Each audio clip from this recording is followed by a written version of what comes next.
This is a Defocus Media production. Audio Jungle.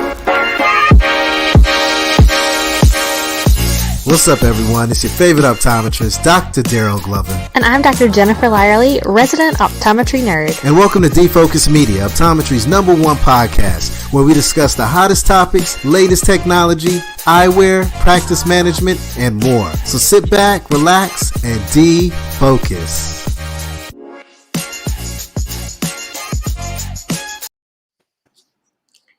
Hello, everybody. Thanks for joining in, and we're so excited to be here. Wow, I feel like I just ran down like a dance. stadium. I'm Yeah, ready come to on, let's go. dance. There's This the is good. sparkles and the confetti. Obviously, this is like a big celebration. We've been talking about doing this for a year and a half now, and Too long. we made it happen.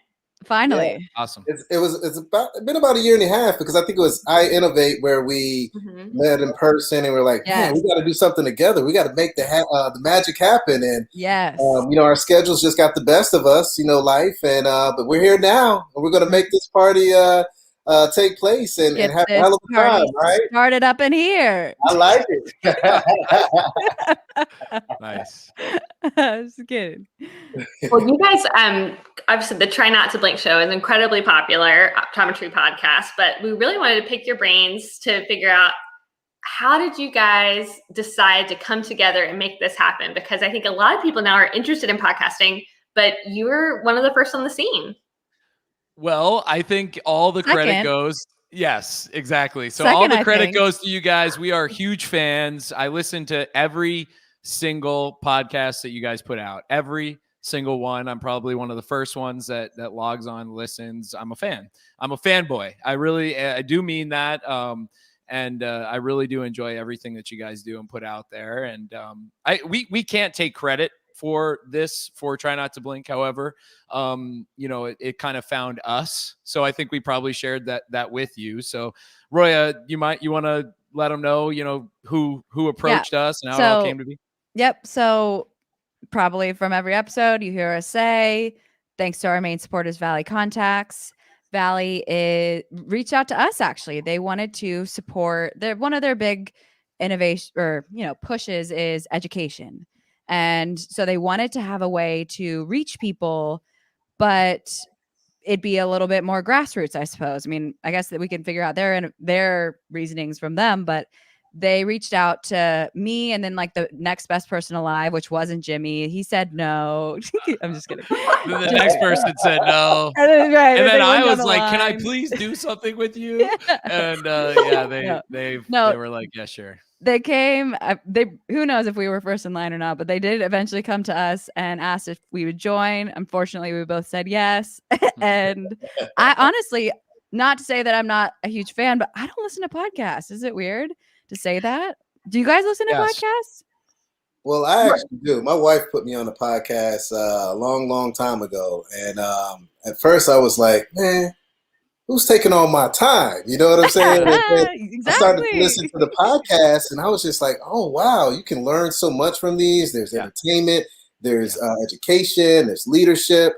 I mean, you can really find something that can make you a well-rounded individual. I mean, on my playlist, I have, sermons, I have leadership, I have optometry related. I mean, you name it. You can get a little bit of everything at your fingertips with podcasts. So I love them. Yeah. So they reached out to us, and it's just been sort of, the almost 2.5 years later now we've been doing it. And it's every time we finish a podcast, every time we're getting ready for a podcast, we're like, why the hell do we do this? And what are we thinking? We have lives, families, practices. And then every time we finish it, we're like, I know exactly why we do this. It's a lot. It's a feeling of gratitude that, kind of keeps you coming back. And, we're very grateful to have had the opportunity and continue to follow in your footsteps. Well, I think too, so often in private practice or whatever practice model you're in, you're doing your job. And of course, you're doing your best to stay on top of the changes in healthcare, new medications, new policies, new whatever. But we actually have to do research every week as part of the show to provide Make it good sound contact like we for know people. what we're talking about. Yeah. And if you don't, like, and that's actually half of the reason why I go through the bullshit every day. I'm sorry to borrow my French, but like it's Yeah, we annoying curse, sorry. sometimes to do it. But it is super helpful. Like I get to say, oh yeah, I just spoke with, the creators of X, or oh, we just interviewed the leading doctor researching Y, or whatever. And why else would you ever do that if you didn't have a show like this? So while I had no initial spark to do it myself, like no personal innate spark, I'm so glad I do it as much as it is homework. It's weekly homework. Yeah. Right. We've joked about this so much, but we're so similar in like what Yes. draws us to the show. Cause that is exactly what draws me to doing this is I'm forced to research and learn a new topic. It's something I want to do anyway, but this really puts like some structure to it where I'm going to do it. And Yes. if I'm doing it anyway, like we might as well talk about it and share it and let me learn Yes. from somebody else. So I feel like it's kept me on my toes with my knowledge of what's going on in the industry much more so than if I wasn't doing something like this. Totally agree. Yeah, for me, I love podcasting simply because, it's a secret I think that Jen and I both use. If there's something that we want to learn more about, we bring on a guest. That's what the topic is. Yes. Right. Yeah, So, yeah. it's kind of a selfish thing, but at the same time, we know there's a lot of minds out there that have the same thoughts and they want more education and more knowledge. So why not bring someone on that's an expert and pick their brain and learn more and grow as a community in eye care? So we do a lot of that, but I have to give all the credit in the world to Jen in regards to doing all the research. I always tell everyone she's the biggest opto nerd that I know. So I know if there's a tough topic, I'm like, Jen, let's see the data. Let's see the statistics. And before I could even say anything, she already has it all. Or I won't even touch on it. I'll let her just do all the talking on that part because I know she has researched it top to bottom. There's been some times where we've been on podcasts and Jen starts, asking these questions and going to the data. And I'm looking at the guests like, well, damn, they don't have an answer for this. So, You're in trouble. I'll have to research that and get back right, to right. Maybe come to office hours. That's a good question for the expert. Oh my gosh. But I mean, y'all mentioned there's a certain team dynamic that I think makes the podcasting format especially successful. And you guys obviously have a partnership that's a true friendship that your strengths and weaknesses really play off of each other. How important do you think it's been having a partner to get you through? Because this is a lot of work besides seeing you patients and having a family at home. Yeah.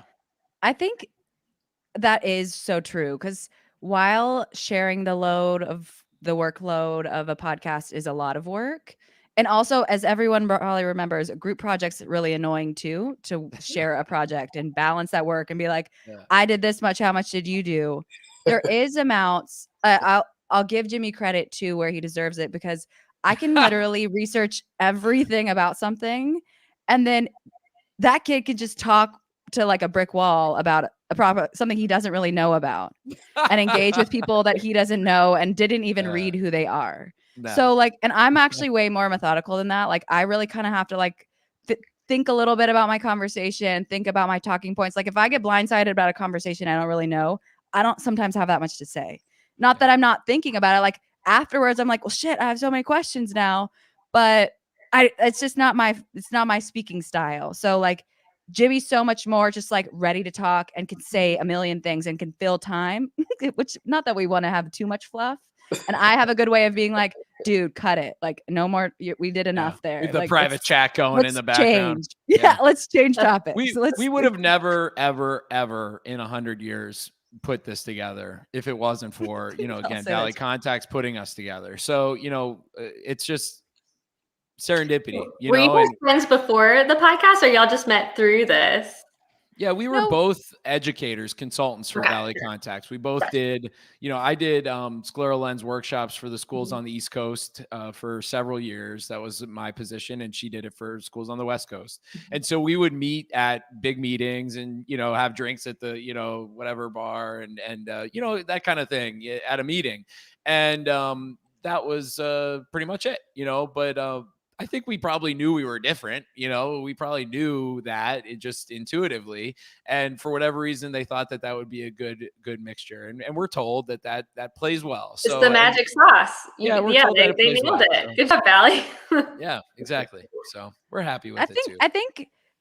I think as our podcasts are our own, we each have our own style and whatnot. I think we kind of have similar personalities in that there's the loud, boisterous voice, and then there's the more nerdy, quiet, sassy voice. Right. I'll take it. Daryl, are you gonna take that? Hey, man, I just sit back and laugh and just smile, and that's all I do. Whatever, it's fine. It works for me, Good. It works. Same thing with patient care. I walk in the room, I smile, I talk, I have a good time, Yeah. run my mouth the entire time, and patients are happy. So I just kind of take the same approach when it comes to podcasting. Yeah, honest to God, that is so true. Yeah. Well, obviously one of the things that really prompted us, besides just wanting to hang out with you guys, was so many people are entering this space, which I think is so great because everybody has their own perspective that they're bringing to optometry. And it's more than just podcasting now, right? There's video streaming, there's YouTube videos, there's TikTok platforms and things. And who knows what's going to happen next with I know Clubhouse is something you're really active on now, Daryl. So yeah. When you're going about okay, I want to do something where I'm sharing my passion and love and education with optometry to the rest of the world, what kind of barriers did you guys find to entering podcasting in this case specifically? I'll start. I think the biggest barrier is just trying to get your message out there, and trying to get people to see you and then wondering, are people listening? Do they like it? Is it, being well received? And so for me, I think, it really doesn't take that much to do a podcast, right? Anybody with a cell phone and, access to Google or Apple can record their voice for a period of time and upload it, and you got a podcast. I mean, it's really pretty easy. But I think, again, the follow through and the consistency, with anything. I know you guys have talked a lot about social media and social media presence and all that kind of stuff. So it's kind of the same thing as that, in my opinion. It's that consistency that I think is really difficult with podcasting. But I think just wondering, we're talking to each other, but then wondering who's on the other end, because they get to be wherever they are, doing whatever they want and thinking whatever they want. You don't know. So to me, and that listening was whenever they want. Yeah. That's tough, I think. So we just, hope. I totally agree with that. I think that podcasting is this format's pretty fun. It's like, ooh, we're live streaming and people can chat with us, and you're like, oh dang, my boom is so cool. But but I think that you're talking to each other with very little feedback oftentimes. Mm-hmm. And then occasionally we'll be like, in the beginning we would do it. We were still learning how to figure out our analytics. We were still figuring out how to track our numbers. And then we were like, this is kind of pointless. Are we even doing a good job? You get one bad review on Apple Podcasts and it's like ruins your week. And then that's when you made it. That's when you've made it. I know, right? I know. You have a couple reviews. But no, then you'd be at Academy back in the day when we could go places, and someone would be like, oh, aren't you on that podcast? And you're like, oh, dang, people do listen. Or, you know what I mean? Like, you don't get that interaction like you would at a conference or speaking at a lot of other places. So it is sort of like this, you don't get that much feedback, and you don't know, am I actually providing good content?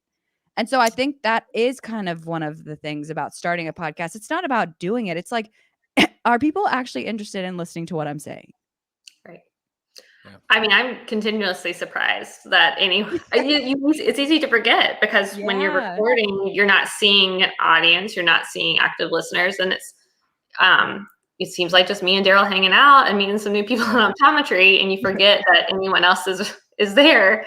But it's also like extremely cool and fantastic to get people saying, hey, that really helped me on this topic. Or I'll sometimes get text messages. Shout out to Jackie Garlic. She'll message me sometimes like, didn't y'all do a show about blue light? And like, what was it? Can you tell me that episode? Because there's a stat from that I want. And I'm like, oh, cool. Like that was helpful to you. That's fantastic. Good. That work was worth it. So great. Well, I think too, there's a stat I read a while back. It's like every average Just make it podcast up. lasts. Fine. I know. Let me say, average podcast lasts 12 episodes. Most people start a podcast and they get to 12, and then they're like, "All right, game over." Move on with my life. Yeah. And because honestly, too, another big hurdle is it is a lot of work. I mean, if that's not very clear from what we've already said, it's a lot of work.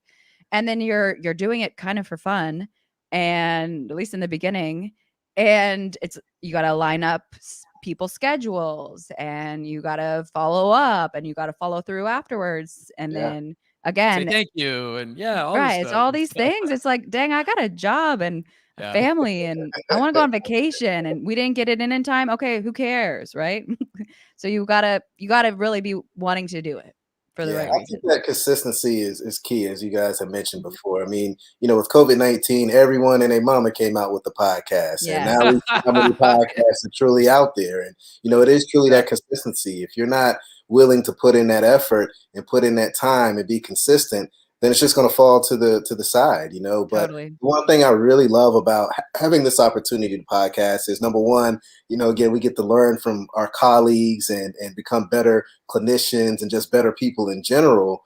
But we're on the internet. This is going to live forever. So we're making history. Our kids will be able to see this. Our family will be able to see this. And people will be able to reference to some information that we put out there. I mean, 10, 15 years from now, there's going to be a student that's looking up something, maybe on blue light. And, we're going to pop up about blue light, having this conversation, a topic. And, it's going to be pretty amazing. And it's going to be history that we're making as well. But speaking about content, we actually have a question here, regarding consistency. How often are you guys actually posting fresh content there? So we do every Monday. Yeah. I don't know why we started it. It's we're gluttons for punishment is the bottom line, Eric. We are gluttons for punishment. Roya and I are putting out a fresh episode every week. And what's interesting, we mix it up kind of like you guys. Every now and again we do an episode where it's just Roya and I, because we're just like, you know what, let's just do that. Let's just shoot it. Me and you will chit chat a little, talk about some cases in clinic, and we'll bring up some new stuff that's going on in the optometric world, and we'll talk about it. And other times we're doing interviews or more classic interview style type podcasting. But yeah, we've been doing an episode a week for a little over 2 years. Fantastic. Yeah, we do typically an episode a week as well, every Monday. If there's a holiday like this past week, we don't do an episode. We look for a reason. We try to give ourselves some calendar breaks. Yeah, no, it's nice. Do you find do you or maybe you've learned too, I mean, looking at metrics and looking at your own metrics, maybe thinking about that not only from a time saved standpoint, but from a time wasted standpoint. Are folks on vacation and not listening during those times? Maybe you put one out, but is it not listened to because other people are also kind of spending time with their family? Is that also a reason maybe why you do that? I mean, that's a piece of it, but also just quality of life. We want to enjoy our families during those holidays and not have to worry about putting anything out. And the other piece too, Jimmy, which you're bringing up a great point here, is that sometimes, I mean, Jen and I, we could stack 1 million podcasts and be good for like 2 months. And we used to do that in the past. But we like to stay, on the current topics, the current events, what's on trend. So it's difficult to try to record all that stuff ahead of time, because by the time you drop it, it's like that's old news. So we try not to get too ahead of ourselves, and we try to make it so that we're always within like a week or so of whatever the latest or greatest, or 2 weeks really, of what's really popping out there on those eye care streets. So, it can be difficult to do, but we tend to do a pretty decent job of that. Don't you agree, Jen? Yeah, I mean, sometimes I'm like, I need to, once a week is a lot sort of thing. But it is also, I think, a big key to why both of our podcasts have been able to kind of break through, if you will, with listenership, is because you can count on consistent new content. And if you know you like a podcast and it's a couple of weeks, like when do you know a new episode is coming? It's easy to kind of lose interest. So I think that is something that if you were serious about wanting to do it, you kind of almost have to commit to, if it's not every week, every 2 weeks, probably on the long end, if you're really trying to grow a strong listener base. Yeah, totally. Yeah. And we've thought long and hard about, should we go to every 2 weeks? Should we go to every month? Should we, and looking at our metrics and also our time, to your point, Dr. Glover, quality of life and our significant others, all this kind of stuff, being like, come on, you spend more time talking to Roya than you talk to me, and it sounds like you're happy when you're doing it, so that is something that we've thought about and certainly still roll around. But that's where we've been out right now. And in full disclosure, we do stack many of our episodes and try to kind of get a little bit ahead of the grade. And part of the reason for that is we have somebody that sort of like an engineer, if you will, even though they're not really an engineer, they're engineer-like. And our sound producer. Yeah, they help us with stitching together some of the audio. So if we didn't have that, though, I guarantee you, we'd be doing it the night before, whether because we were staying on topic or not. So that kind of helps us in a way because we're always like a week or two ahead, so that we're not making them work right up to the line. But I like what you do with staying up to date with current topics. I think it is important and nice to have. Yeah. It's funny you mentioned, spending more time with your podcast partner, because I have the same thing with my podcast partner. I always tell Jen when we're out at conferences and things, she's kind of like my, what do I normally say, Jen? My travel wife or my that people say, like, your work wife or right, something. that's what it is, my work wife. So she's just like, normally my wife is always, whatever I need, she holds me down. And Jen, she is such a beautiful person inside and out. And she holds me down when we're out on the. He's only saying all this because he like lately I've been really stressed about it's actually you guys need to talk to each other more. When you're mad at him, talk to her. Okay, this is what needs to happen. Forget yelling at him because you should see the hate texts I get. Like it's funny too if I don't answer something, because I'm busy. Like she does the question mark. Come on, because you're busy. Give me a break. Well, okay, Roy. Let's talk about because I don't know what to say because I haven't done it yet. That's the real answer. When I say, "Hey, what's the plan?" The function on iMessages where you can put a question mark on the text. I'll do that a lot. Waiting. That's like when I know she's really pissed. Yeah. Oh, damn. It was like, I gotta come up with an answer here. Just looking for a simple response. Yeah, I can really tell when it's like 5 text messages in a row. I'm like talking in short sentences. Right. I'll answer my own question. Out of my fingers. Right. Like, what's the plan? Is it tonight? Is it tomorrow? Question mark, question mark, question mark. Yeah. Tonight was one of those nights when my wife was just like, really? Because tonight is typically the night that she watches Married at First Sight, and I watched that show with her. So she was like, "Oh man, what's up, man?" Yeah, priorities. I know. Yeah. I'm gonna have to watch it tomorrow, but yeah, it happens. I mean, she has her side hustles and things that she does as well. So sometimes we can't watch stuff together at the time we would like. But thank goodness it's recorded and you can watch it at a later date. But it's a lot of fun. I enjoy this day in and day out. Again, you give me a platform where I can run my mouth, I'm gonna run my mouth. All right. Yeah, I wanted to talk because obviously you guys are looking super fancy with your boom mics and your headbands and everything. So what technology have you found has been a must-have for your podcast? That's definitely been a learning curve. We've had these tried and true little booms since the get-go. So we have a Rode microphone and stand. And this little puff thing helps with rustles of wind, chewing, any loud noises behind it. Supposedly, I don't really know if that's true at all, but supposedly it helps with sound quality. So I'm all about it. Y'all sound great. Well, Thank you. And then we have just like a little box that does some sort of magic in between the mic and the computer. It's branded Behringer. I have no clue what it does. I just spin the knobs and sometimes get yelled at because it's too low or high. Yeah. And then basically we've kind of worked through some of the different apps we've worked with for actually recording.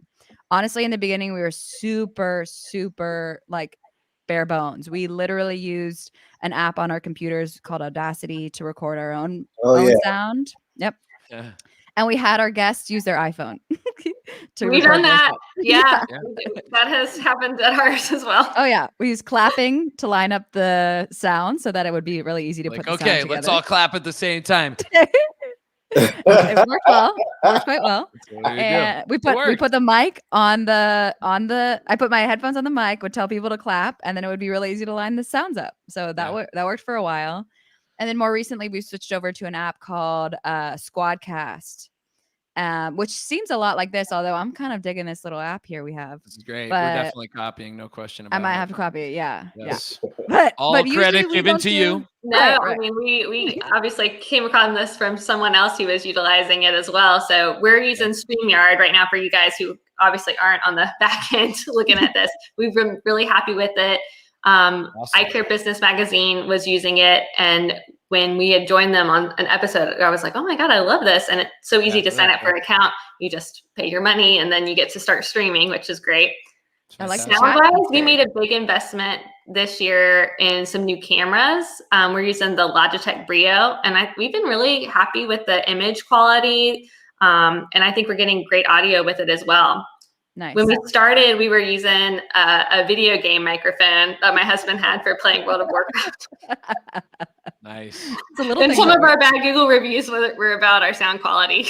Okay. Yeah. Nice. But we had to start. It works. It works. I mean, I still use it to this day. I mean, maybe one of these days we might get fancy like you guys and get boom mics or something like that. Yeah, I don't know.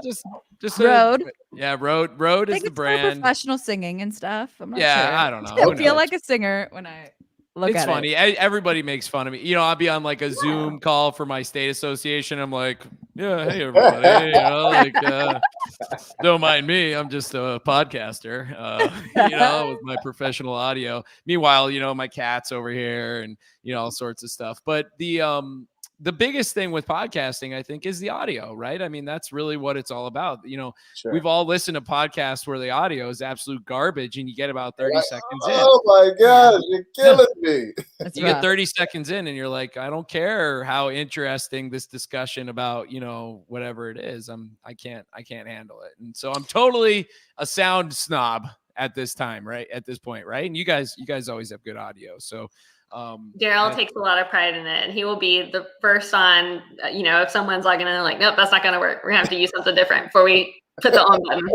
It is actually that if you're trying to start a podcast is super crucial because it's a really hard thing to control with guests. Yeah. Yes. You'll, especially depending on their age, but it doesn't really matter. Like Jimmy and I can have beautiful sound, and then the guest audio will be like garbage. It was like actually last night we were on with a oculoplastic surgeon. So oculoplastic surgeon, and they're like, "You're a optician," No, I'm just kidding. He didn't say that. I'm just kidding. He's like, "What do you do? What's your function with the eye?" I'm just kidding. He didn't say that. He was very nice. He was very kind and generous and everything else. He actually works with Roya. So hopefully he doesn't hear this anyway. That would be mean. But he was excellent. He was really, really good. And he was really generous with his time. Great dialogue, down to earth young guy. And his audio was terrible. His audio was terrible. We had a couple stops. We had to stop like 5 or 6 times, and we never really fixed the problem. We're like kind of jiggle the jack and do this, stand on your head. It's just, so we. Well, it's hard because I especially with a guest that is more seasoned, I want to be respectful too. Sometimes like, oh, we'll make it work. Yeah. And then Daryl's like, what is this? Right. Not trying to make this work. Yeah. Not trying to make this work. Like, I just wanted to be nice. Like, hey, I'm always like, hey, do we need to reschedule so you guys get? Daryl will just be like, hey, we're not gonna be able to do this. I'm not going to waste my time. You know, like you got to get it together. Back in the day when Jen and I first started, we actually bought extra mics and we would ship the mics whoever we were doing the podcast with. Yeah. We never got our mics back. So we said, no, we sent prepaid packaging to these people to give us like the mics. And send it back. Like 10 new microphones later, we're like, this cannot. No. Yeah. I've heard that more and more. You know, people doing. I've heard a couple other podcasts doing that recently, and yeah, you know, I think you can make it work, right? I mean, you guys make it work, we make it work. Yeah.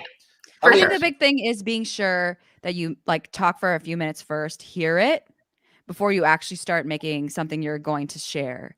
Because once you start getting into conversation, I don't know about you guys, but we really try and not edit. I mean, obviously this is live, so we're not going to edit this, surely, or at least not that early. But when you're doing a podcast, you'd spend the however long you decide to have your episode, but you'd rather not spend a lot of time editing afterwards. And so as a Pearl, you want it to sound as good and flawless, start to finish, and very little editing in between.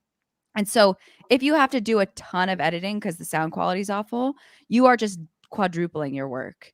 And so especially in the beginning, if you're starting yourself and don't really have anyone helping you, you just don't want to do that. So sound is good. And there are a lot of really basic things. I mean, even the iPhone recording function or a lot of these smartphones have great recording functions. Yes. So long as they keep the phone relatively close to their face, you can get a great sound clip.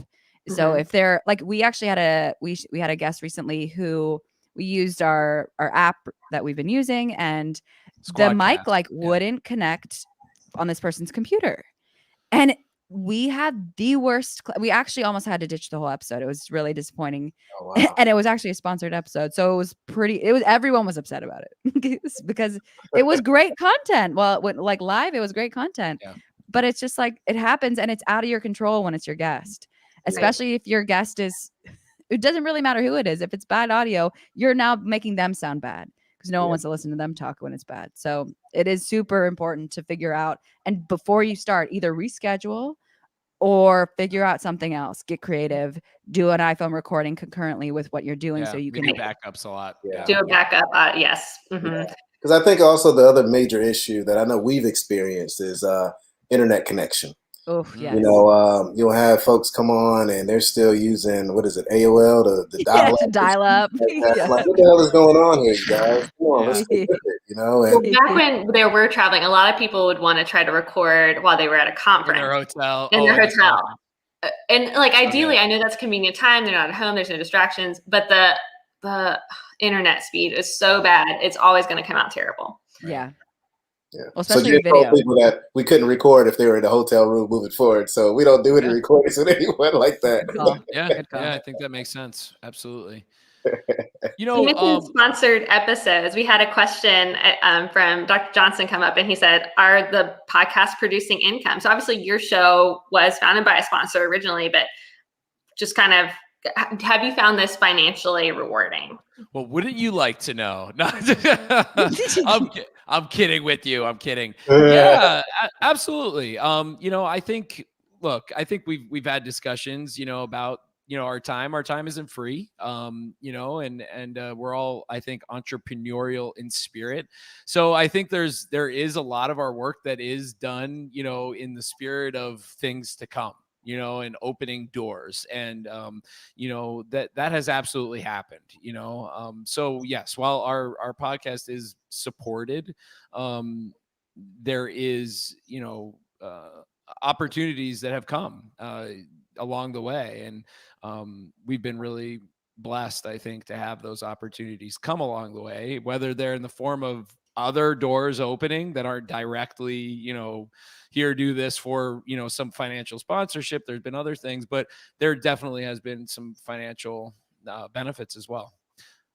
Yeah, I think agree. Something I learned from Dr. Lyerly actually when we were at I Innovate is I think actually that was a kind of a pivot point for us, because she said something to me like, your platform is important, people are listening, and you don't need to do something to help somebody out. It can be an interesting topic. You said it in much nicer words than that, but essentially, I agree with that. Yeah, you're providing a resource, and there's so many things to talk about. You helping someone out doesn't have to be free, essentially. And Right. and Don't give it from away. then on, I started realizing you don't need to give it away, right? Yeah. If someone comes and says, "Hey, we want to share our story on your podcast," we have a partnership guide that we send out to anyone interested in talking to us, and we go from there, and we can discuss and we can negotiate and whatnot, just like anything else. But a podcast is a platform, and it's a valuable platform because optometry is a small niche. And so once you gain listenership and gain, really what people want to see, especially a sponsor wants to see, is that they're going to be able to invest and actually get an ROI of some sort. And if you can say, "Oh, I've had this podcast going for X number of time, we're consistent, we're reliable, and we have a following," why wouldn't anyone want to come and get their message out with you? Right. Yeah, and I think I've heard you guys say this before also, but it rings true. There's lots of people that are on the podium, and lecture and on the circuit, and Roy and I both do lecturing, and we're grateful for those opportunities. But we're in the clinic, 24/7. Roy's in a very busy group practice. I'm a part owner of a very busy group practice, and we're doing it. We're doing it every day. That's our primary function. It's our passion. We don't talk about things that we don't believe in. I know lots of people say that, but it really is our DNA. It's what we do. We've had folks reach out to us that we've said no to also. That I think is important, as someone who has a voice and has, people that enjoy listening to our banter for whatever reason, that we talk, with some level of ethical, respect, if you will, for what we believe in, for our patients on a daily basis too. Yeah. I think a lot of people do enter this and they think getting that financial sponsorships, like that's what success means, right? And they kind of have that almost as like an end goal. I'm not saying that we are very thankful to our sponsors. Like, I don't want to make we're in a very fortunate position to have people who want to help sponsor our show and make this happen, because without them, we definitely couldn't be producing the amount of content that we're doing. Right. But at the same time, like when you enter that role, like that also brings a lot more work with it, as you said, right? Where like, I could spend hours every single day just answering emails and questions. And I've become almost like a secretary instead of an optometrist and a podcaster at this point. So it's, I would say, like, never, if that's your goal before you start the show, your show is probably not going to work out, because what you'll find is if you were to achieve that, it's actually like, it brings with it even more work, even more, time off your plate to be doing it. And to manage all that is quite difficult. Yeah. There's a lot to it. I mean, yes, podcasting is lucrative, but don't chase the money. Let the money chase you. That's kind of what Jen and I have done. Yeah. And, now we're reaping the rewards. There's no doubt about that.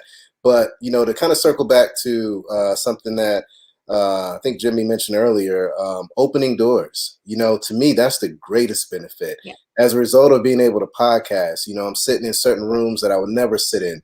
I'm sitting on boards. Jimmy, you and I sit on the board, and these are great opportunities to really, use stuff that you've learned from your podcast to have conversation on these board meetings and these calls and things of that nature as well. And just to meet certain people that can help take your career to the next level or mentor you as well is priceless. And a lot of these relationships that we formed over time has helped me out tremendously. And the folks who say the same thing about Jen and I. And the one piece that I really love, that I just think is just the best thing in the world, is that we've been able to help out so many students. And these students, they look up to us. We're like the new leaders, you guys. There's a new wave of KOLs and leaders in eye care, and it's us. We're the new wave. And these students, these millennial docs, they love what we're doing. They learn so much. We're giving them the education in a way that they consume and take it in, so they really can relate to what we're talking about, and it really resonates with them. Yeah. But there's a lot of opportunity. I think the growth, the relationships that you form, and the influence that you can leave in the eye care industry and make it better is the key thing that I take from podcasting more than anything. Yeah, it's a beautiful thing to be able to. I mean, there are many days where I feel burned out, and it's just the end after we've done the podcast where I'm like, I love optometry. You know, this has been so rewarding to my love for the profession, the people that we've met and the discussions we've had doing this show. So I mean, that's why I keep coming back, is because I actually really love the people that we're meeting. Yep. Totally. Sweet. I disliked studying for optometry, but I like doing it. And same with, I dislike prepping for podcasts. Right. I like I doing do all it. the other stuff, but doing the actual show is great. Yeah, like once I do it, I'm happy I did it. We ask all of our guests a question you may or may not know. It is a question to figure out, you know, who you are, what you believe in, and you know, it is yourself embodied as a magnificent creature. And so I'd like to know, and you could, I won't pick on either one of you. I will let either one of you go ahead and answer first. So nice of me on your podcast, right? It is your spirit animal. So what is your spirit animal? All of our listeners like to know what your spirit animal is. So go ahead, tell us, what is your spirit animal, please? Daryl, do you want to go first? Or? I'll let you go on this one, Jay, because I don't even have an answer, to be honest. Oh, come on, Dr. Like, this is the kind of thing that's really going to, Daryl's not going to, but mine is. We won't get off. We will stay not on magical, but a King Charles Cavalier Spaniel. Oh, they are the nicest dogs. The sweetest dogs, and they're only thing that makes them happy is just laying on your lap and being cuddled. And that I really like. If I could be reborn, I would just sleep all the time and be petted. I love it. My brother has one of those, so yeah, that's good. Love those. I don't really have an answer, but if I had to, you know, come up with something, the only thing I can think of as far as animals go is just Simba. So I'll say a lion because I have a son and he's always watching Lion King. So Simba. Okay, why though? Why? Why? Give us a reason. Strong and he's fierce and he overcame adversity. So there you go. It's kind of like fun and playful too, right? There you go. There you go. I think and he was that guy. Great. You know, he had all the women looking at him when he was younger. And then he ended up having a beautiful wife, having kids and all that jazz. Damn straight. No, I love it. I love it. That's really actually very fitting. That's our first. I'm sure growing up, Daryl, you're like, oh, Simba, that's who I want to grow up to be.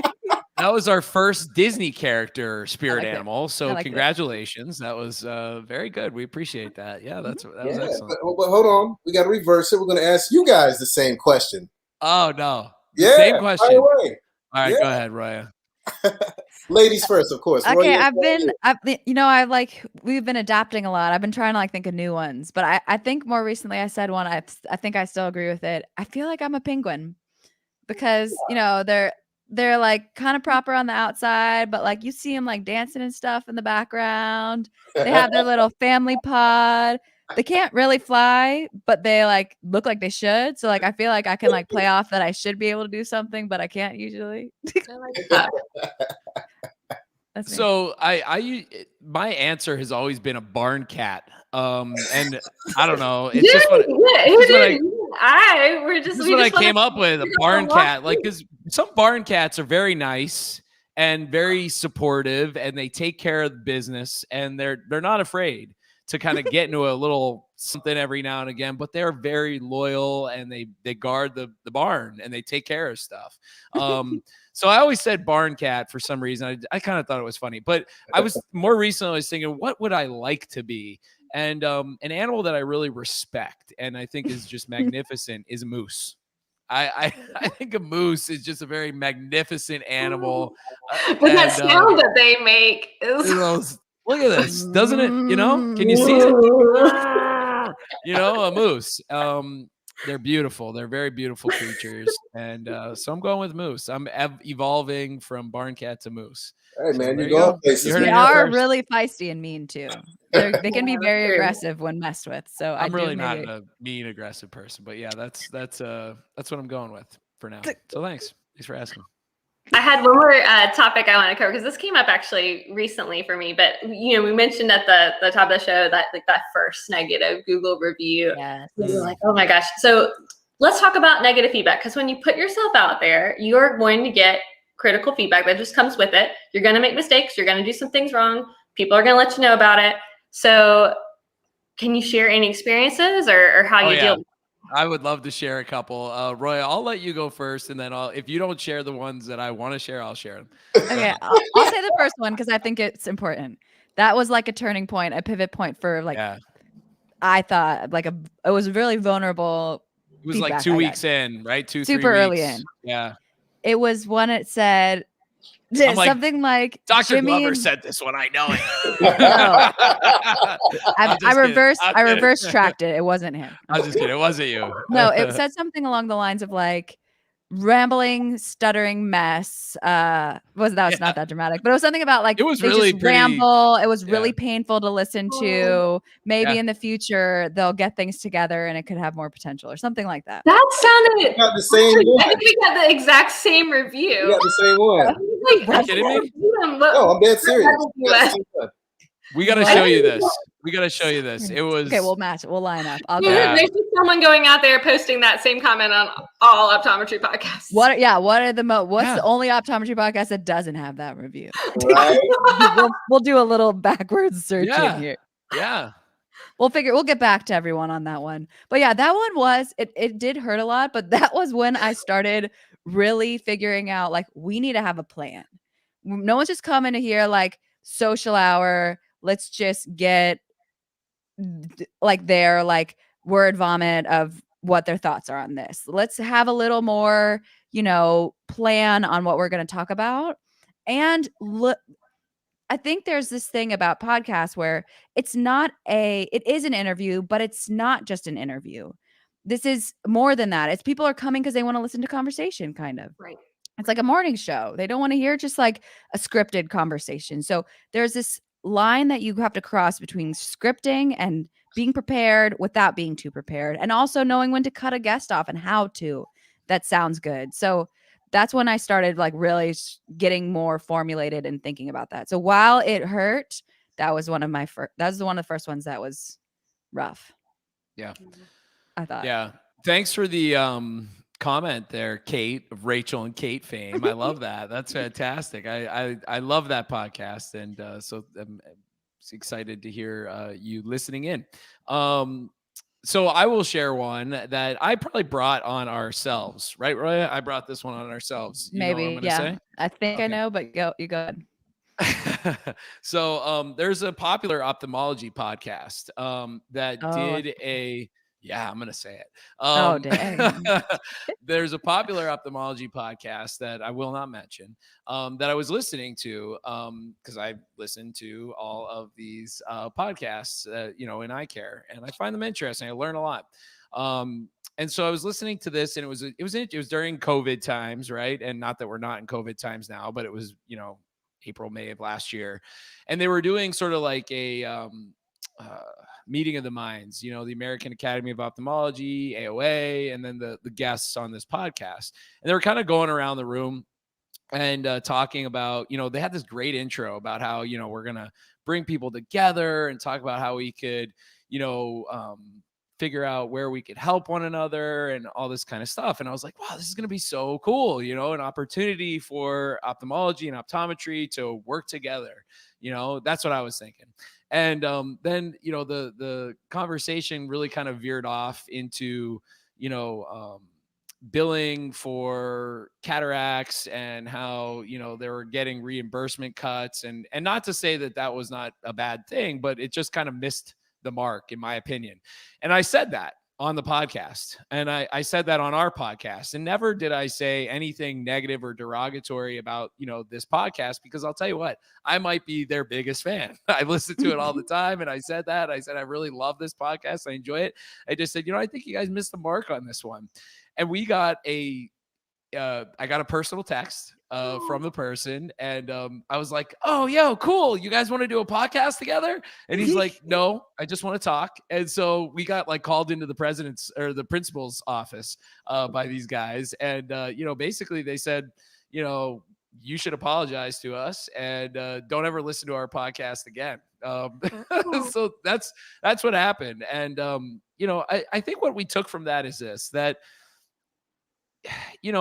could maybe we could have said things a little bit differently or done things a little bit differently. But when you put yourself out there, you are at risk for judgment, positive and negative. And you really have to think about how, and there's been others, since then that folks maybe did not like what I said or how it was said, or, so I think you just have to think, just like you said, Dr. Glover, we're going to be on the internet, right? And it's out there forever. And, you have to think about the consequences of that and how it affects people and how, they may interact with that, and for better or for worse. So, if somebody reaches out to us and says, hey, I think you missed the mark on this one, we're happy to have a conversation about it and communicate about it. And I won't have hurt feelings about it. I promise, I swear.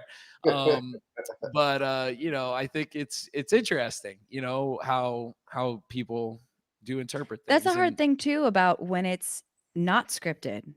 Like we are human and we do miss the mark sometimes, like sometimes even like in conversation, or you're trying to like lighten your guest's mood and you might say a joke that gets sort of interpreted the wrong way, or, different things have come up in the past, and like the tone of voice or the way we'll speak to a guest, someone will say, hey, I think that was a little insensitive.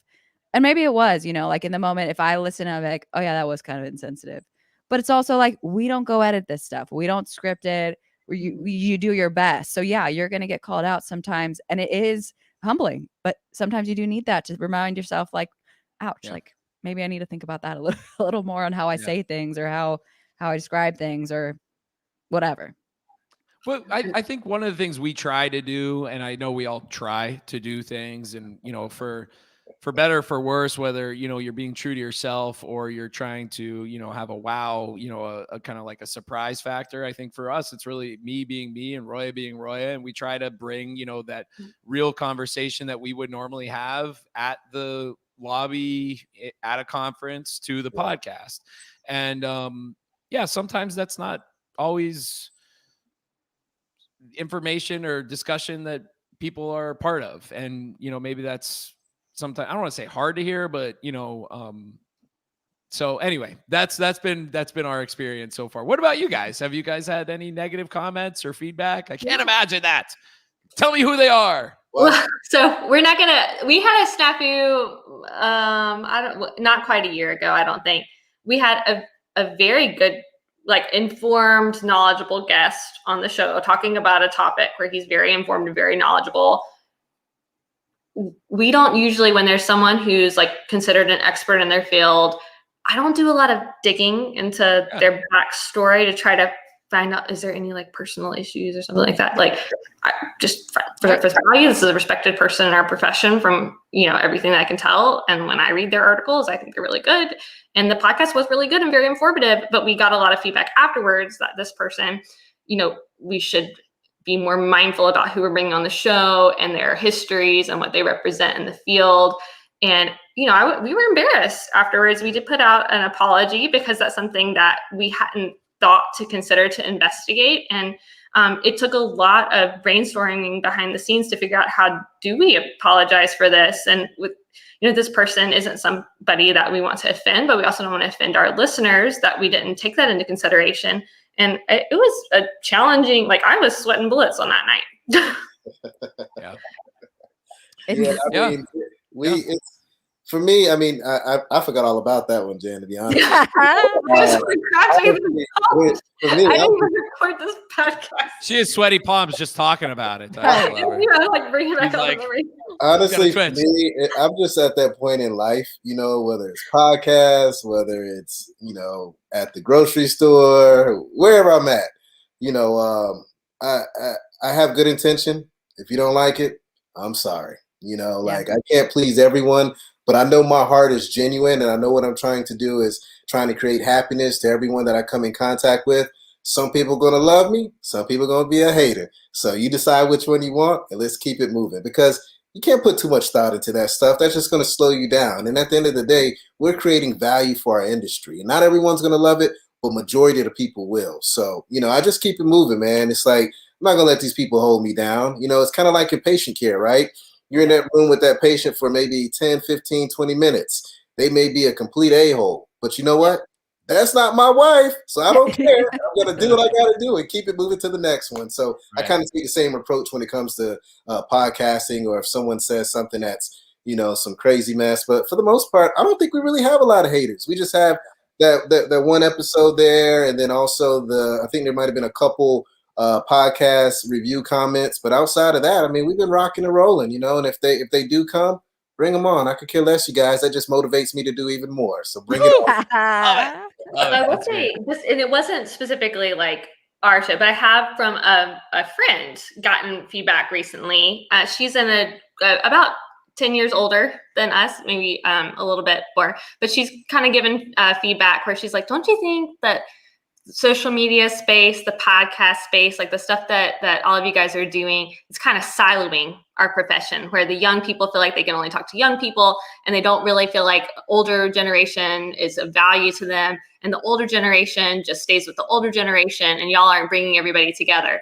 And I was like, oh, like I had never looked at what I was doing and thought that way. But is that something that you guys have felt a siloing maybe happening within optometry?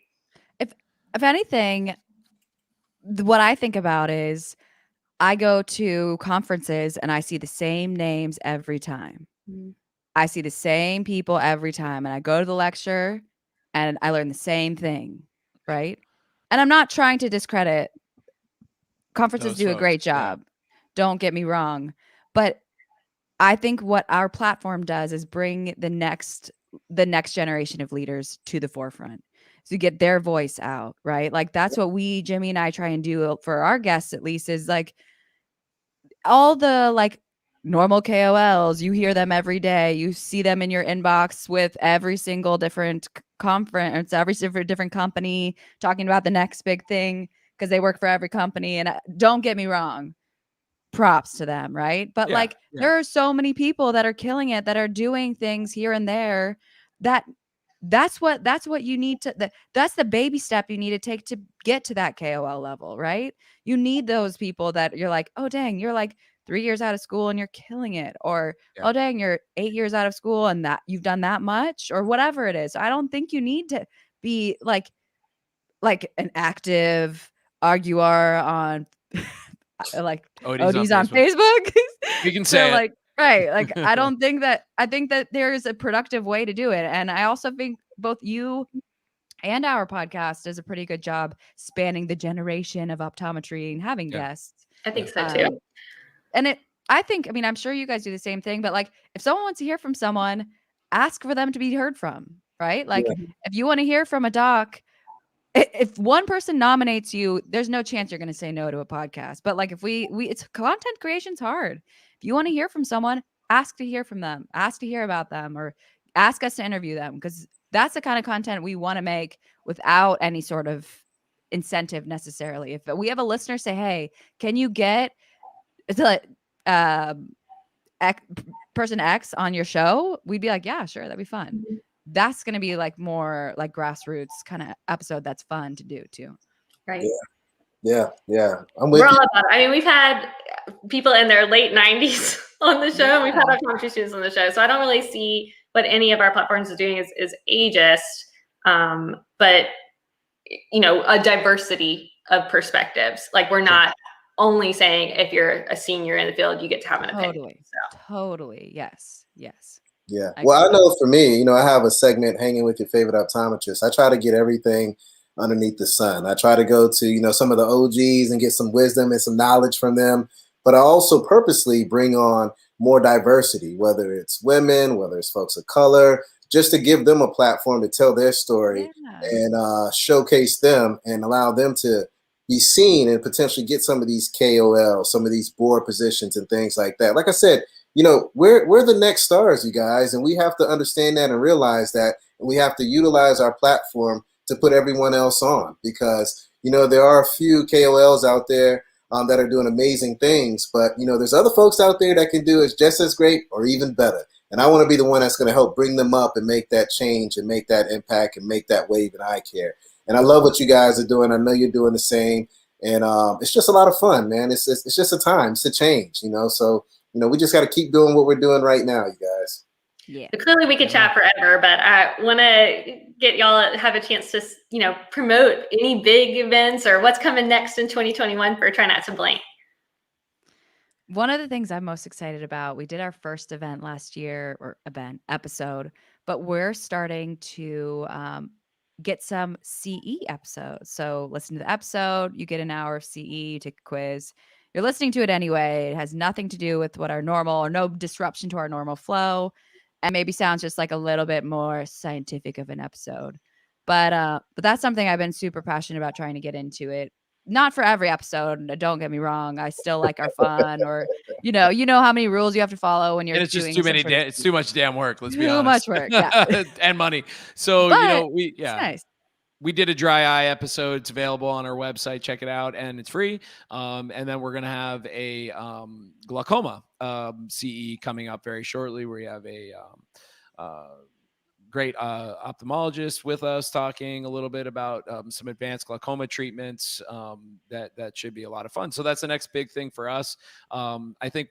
I know that I'll be at Optometry's meeting in Denver, so I'm looking forward to that. That should be that big news, right? Everybody, big news. Are you guys going to be at a meeting anytime coming up? Is that in your planning at all?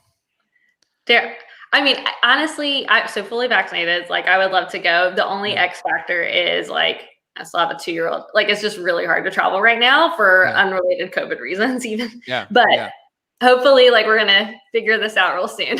Soon, yeah. And I'm in your boat too. My wife has come in here and yelled at me at least 3 times since we started this, because we're due in 3 weeks with our third child. And I have a 4-year-old and a 2-year-old too. So yeah, I'm with both of you guys on the crazy, kid plane. But lots of discussion about SECO, which is it now? It's like coming up real soon. Yeah, end of the month. I'll be there. Okay, very good. Excellent. Yeah. It's funny, you're asking about conferences. I posted a poll on LinkedIn, and so far I had about 74 people vote. And I said, what conference are you attending? Vision Expo, SECO, the AOA Academy, or AOA Optometry's meeting. And for Vision Expo, we have 35% of people voted for that, 14% for SECO. For Academy, 34%, and for Optometry's meeting, 18%. So right now, it looks like everyone is heading to Vision Expo and Academy. Interesting. Yeah. Some interesting stats and data there. And I have this going for a week, so this is only day 2. So hopefully we'll get more information. But I mean, a lot of people have looked at it, so we'll see. But I'm going to go to SECO. I'm going to see how that is. And from there, I'll figure out, which other conferences I'll go to. A lot of these conferences now, they're all in the summer, and that's too close for me. Yeah. So if anything, I may look at SECO, Transitions Academy, and then maybe Vision Expo West is what I'm probably going to do, just to kind of space out things. But we'll see. I mean, I love conferences, but I also, I got to put food on the table. I can't just go to conferences just to go, every single one that's there in the summertime. So we'll see how that works. Yeah. Totally. What about for you all? Yeah, what's up? What's coming up? What are we looking forward to? Well, this year, I know we're really looking to expand our network. We have a lot of opportunity at our fingertips. We have a lot of partners that we've partnered with this year that we haven't really released out there. And we're just going to make sure that our team members shine more. I mean, we have Lunch Date with Rachel and Kate. We're going to throw some opportunities their way. I know they're watching now. They're like, what? We got more work coming. Let's do it. Dr. Harbir Cyan with the 2020 podcast. He's killing the game. So he's actually bringing us opportunities. He's actually head of our Canadian sector out with Focus Media. So yeah, right. International. You're international. Hey, we're trying to be like you guys, Love it. We also are going to put some work out there for our new podcast. We have 2 new podcasts, the 4 Eyes Optometry podcast and the 4-Eyed Professor with Dr. Chris Levens. And he's dropping a podcast tomorrow, so make sure you guys tune in for that. That's one. Great. He's excellent. He's really, really good. Yeah, he's made for podcasting. Absolutely. So really for us, Jen and I, we're now at our career in podcasting where we've built this network, and we really just want to put a lot of opportunity in the hands of our colleagues. because they're putting out some amazing product. I mean, they are killing the game. So we just want to be able to support them and make sure that we give them a platform to leverage their talent. So that's pretty much it. I mean, does that sum it up, Jen? Yeah. Our whole goal with this was Defocus Media is not Jen and Daryl. This is a collaboration of optometrists where, if we've got a platform you can use and we can help make something happen for you, like you're the star. And I am happy to distribute the wealth. Like I can't possibly take on all of this work. So we're so happy to have other people that we can give opportunities to. Awesome. Love that. Yeah. Well, this has been great, you guys. I need to get my butt upstairs because my wife, I'm pretty sure, is like, so you're not going to watch any of Married at so got to go check that out. But we got to do this again. I mean, maybe we can make this a quarterly thing, annual thing. Totally in. At some point in time, maybe we should collaborate more. I mean, there's a lot of opportunities we have. You guys have opportunities. Let's figure something out. We can do this off camera at some point in time, but I think we had great energy this evening. I really enjoyed this quite a bit. Thanks, Dr. Glover. It means a lot. We are big fans, Dr. Lyerly. We really appreciate you and Dr. Glover, everything you guys have put together. We really are fans, and we appreciate the opportunity to be here with you tonight. So thank you so much. Oh man, thank you for those kind words, man. I'm very much on that one, man. That was beautiful, man. Wonderful day in patient care, and thanks for spending an hour with us. As always, anybody out there watching, we loved all your comments and your feedback during this live episode, and it's so amazing to get y'all's support. So thank you for hanging out with us. Thank all right, you guys, have a great one. Stay blessed and healthy. We'll talk to you later. Bye. Good night. All right, colleagues, and it's a wrap. Thank you dearly for hanging out with the Defocus Media team. We hope truly something resonated with you. And if it did, be sure to give us 5 stars and make sure you follow us on all social media platforms: Facebook, Instagram, Twitter, LinkedIn, you name it. And our handle is at Defocus Media on all platforms. And until next time, be sure to keep it 2020, and we look forward to seeing you on the next episode.